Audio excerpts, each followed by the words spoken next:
मैं क्यों लिखता हूँ, इस पाठ को लिखे हैं अज्ञय जी ने। हम बताने जा रहे हैं इस वीडियो में मैं क्यों लिखता हूँ का फुल समरी। मैं क्यों लिखता हूँ, लेखक के अनुसार यह प्रश्न बहुत आसान लगता है, पर यह असल में यह बहुत कठिन भी है।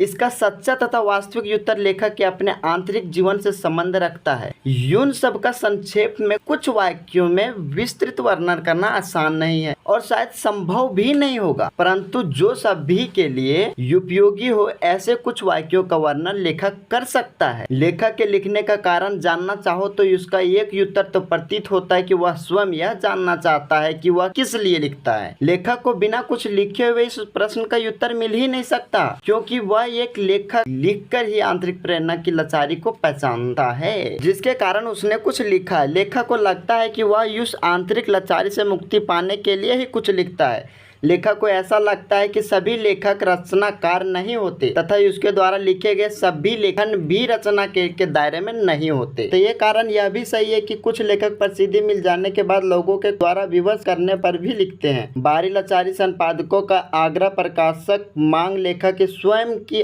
आर्थिक आवश्यकता आदि के रूप में हो सकती है। लेखक में रचनाकार के स्वभाव और खुद के अनुशासन का महत्व बहुत है। कुछ लेखक इतने आलसी होते हैं कि बिना बाहरी दबाव के लिख ही नहीं पाते। उदाहरण के लिए, जैसे प्रातःकाल नींद खुल जाने पर भी कोई बिस्तर पर तब तक पड़ा रहता है जब तक घड़ी का अलार्म ना बज जाए।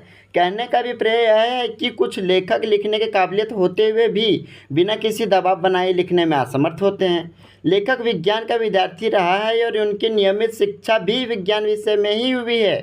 अणु का सैद्धांतिक ज्ञान लेखक को पहले से ही था, परंतु जब हिरोशिमा में अणु बम गिरा तब लेखक ने उससे संबंधित विस्तार पूर्वक दी गई खबरें पढ़ी, साथ ही उसके प्रवृत्ति प्रभावों का विवरण भी पढ़ा। लेखक के इस बेकार उपयोग से प्रति किसी की भी बुद्धि का विद्रोह स्वाभाविक था। लेखक ने भी इसके बारे में लेख आदि कुछ लिखा, पर अनुभव के स्तर पर जो लाचारी होती है वह बौद्धिक पकड़ से आगे की बात है। अर्थात लेखक ने केवल बौद्धिक पकड़ के स्तर पर लेख लिखा था, पर अनुभव के स्तर पर लिखना अलग बात है। एक बार लेखक को जापान जाने का अवसर मिला। वहां जाकर उसने हिरोशिमा और उस अस्पताल को भी देखा जहां रेडियम पदार्थ से जख्मी लोग वर्षों से कष्ट पा रहे थे। इस प्रकार लेखक को प्रत्यक्ष अनुभव हुआ।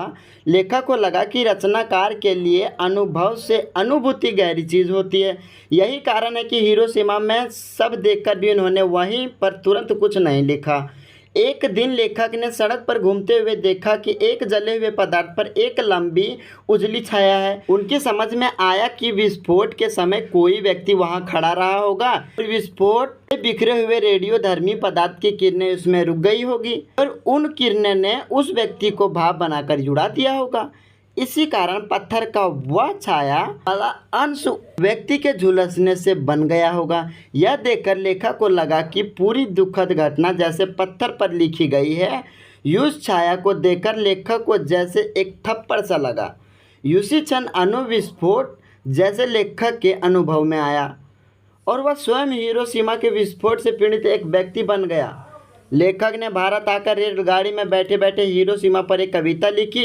यह कविता अच्छी है या बुरी इसमें लेखक को कोई मतलब नहीं, उसके लिए तो यह अनुभव महत्वपूर्ण है जिससे वह यह ज्ञान पाया कि कोई रचनाकार रचना क्यों करता है। अगर आप सभी को यह समरी वीडियो अच्छी लगी हो तो वीडियो को लाइक करें और इसी चैप्टर से अगर क्वेश्चन आंसर की आपको ज़रूरत है तो आप अभी तुरंत इस चैनल को सब्सक्राइब करें